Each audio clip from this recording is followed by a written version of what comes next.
I never thought a simple flagpole in my front yard would spark a war with my HOA. To me, it wasn't just a piece of metal with a flag fluttering on top, it was a tribute to my late brother, a veteran who gave his life for this country. But to the HOA, it was a violation of community rules. What they didn't expect was that federal law stood on my side, and by the time I was finished with them, they'd wish they had never touched my flag. I've lived in my home for nearly 20 years. It's a quiet neighborhood, the kind where people wave when you pass by and kids still ride their bikes until dinner.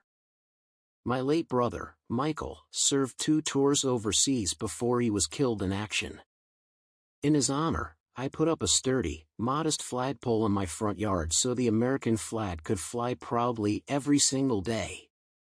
It wasn't flashy. It wasn't noisy. It was just a quiet reminder of his sacrifice and of the values this country is supposed to stand for. Most of my neighbors loved it. Many even stopped by to tell me how beautiful it looked. Some of them were veterans too, and they'd salute the flag on their evening walks. It gave me comfort. But apparently, comfort isn't something the HOA cares much about. It started with a letter. A bland, typed-out notice with bold letters at the top, violation, unauthorized structure. I read it twice, thinking there had to be some mistake. My flagpole, they said, was not in harmony with community aesthetics and had to be removed within 14 days. I went straight to the HOA office. "This is a tribute to my brother," I told them, trying to keep my voice calm. "You can't just take that away." The board president, a stiff woman named Marlene, barely glanced up from her papers. "Rules are rules," she said flatly. "Flagpoles are prohibited. You can use one of those small mounts attached to the house if you wish, but the freestanding pole must go." "It's not just a decoration," I argued. "It's a memorial." She looked at me like I was wasting her time. "Remove it or face daily fines. Those are your options." I walked out seething. 2 days later, another letter arrived, this time threatening $50 per day in penalties if I didn't comply. Then came the neighbors' whispers, fueled by the HOA's gossip. One man told me, "Heard you're causing trouble with the board. Just take it down, it's not worth the fight." But it was worth the fight. More than they realized. That night, I sat on my porch staring at the flag waving against the sunset. I thought about Michael, about his uniform folded neatly in my closet, and about the promise I made at his funeral, that I would never let his sacrifice be forgotten.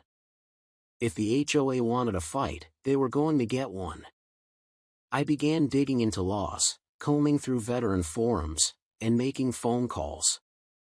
That's when I stumbled across something powerful, the Freedom to Display the American Flag Act of 2005.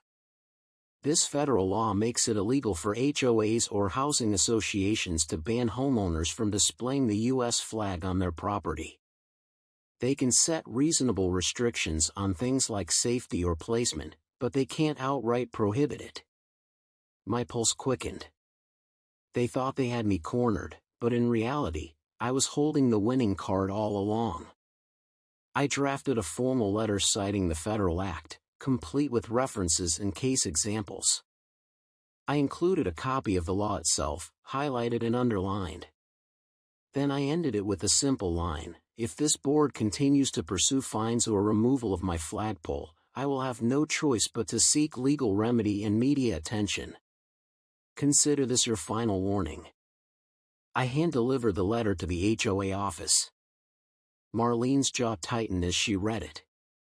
"You think some internet printout is going to scare us?" she said. "No," I replied calmly. "But federal law will." They doubled down, of course.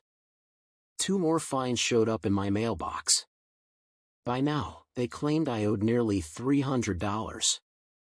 Instead of paying, I contacted a local veterans association and explained the situation. They were furious. Within a week, I had half a dozen veterans at my doorstep offering their support. One of them even had a lawyer who specialized in HOA disputes. Together, we prepared a case. The lawyer fired off an official notice citing the federal act and warning that if the HOA didn't rescind the fines immediately, they'd be facing a lawsuit for violating federal law and veterans' rights. And to turn up the heat, the veterans group reached out to the local newspaper. Suddenly, a journalist was calling me for an interview. The story hit the press under the headline, "HOA orders veterans family to remove flagpole despite federal law." The picture showed me standing beside the pole, flag waving in the background. The fallout was immediate.